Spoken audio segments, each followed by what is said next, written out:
Be Wealthy and Smart, episode 262.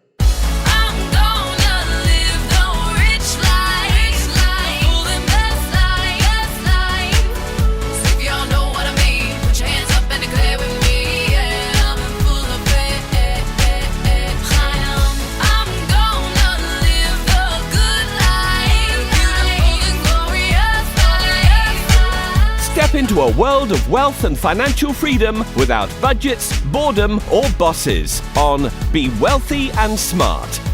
And now, here's your host, Linda P. Jones. Welcome to Be Wealthy and Smart. I'm Linda P. Jones, America's Wealth Mentor, empowering women and men worldwide to financial freedom. On today's show, we're going to talk about trends in U.S. real estate migration. And you're going to learn where people are moving from and to in the United States and how that impacts real estate prices long term. But before we get started, I want to let you know about another awesome podcast called Profit Boss Radio. Profit Boss Radio is hosted by MBA and certified financial planner Hillary Hendershot, who highlights inspiring women who have created success in their financial and professional lives. Each week, you can tune in and hear how women have paved the road to sustain success with both beliefs and actions. Check it out at profitbossradio.com. Well, I want to share with you an article from Bloomberg Businessweek.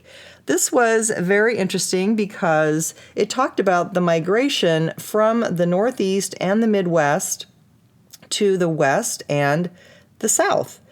And this has been the most people moving since 2005, according to the Brookings Institution.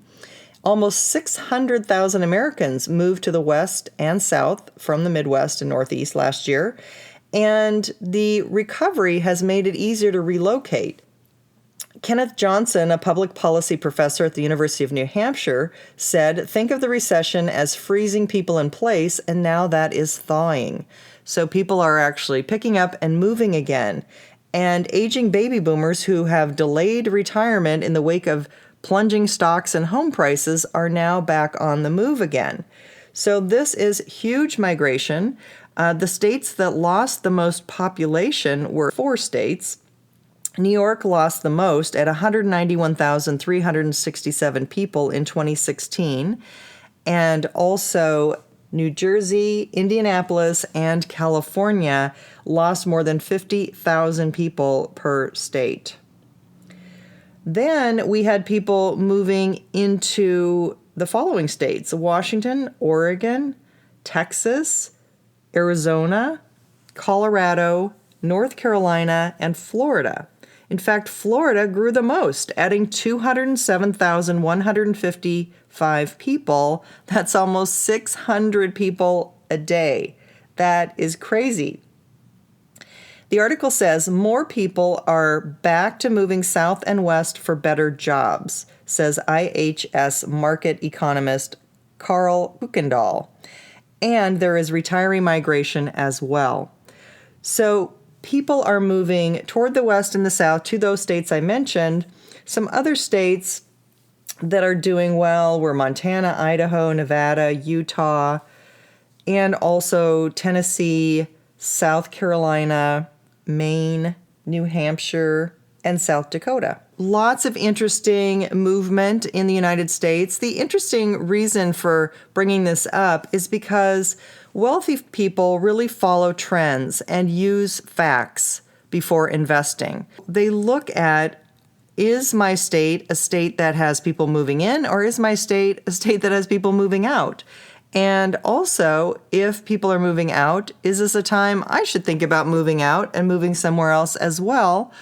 Or do I want to be selling my real estate later? If you have the option of moving sooner and you're in a state where people are moving out of, maybe you want to sell your real estate sooner rather than waiting 2 years to sell it, if that's possible for you. It's interesting to follow trends, to see where people are moving, and to always look at where people are going, what the trends are before you decide to make a long-term investment. Obviously, buying real estate can be a 30-year investment for many people, sometimes longer. And so you want to be thinking about where are you planning to live for that 30 years and what's going on in that particular state where you're living. So those are some things to give you some thought. Not everybody can obviously change the state they're going to live in, and you're obviously not going to move to another state just because people are moving out of your state. But it is important to understand trends. It is important for real estate prices. It is important to know what's driving prices, i.e. new jobs and retirement migration. So those are some things you always want to think about and inform yourself about before you make long-term financial commitments, especially since your house is probably the most expensive investment you're ever going to make in your life. So important to know these things. Just wanted to fill you in on that and found this super interesting. I will post this article on my website at lindapjones.com. Just go to podcast 262.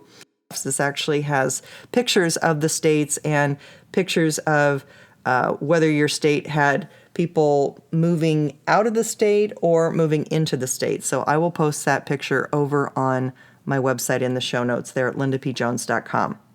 If you haven't yet subscribed to the show, please hit subscribe and also leave me a review on iTunes or Stitcher Radio. I'd love to hear from you and what you think of the show.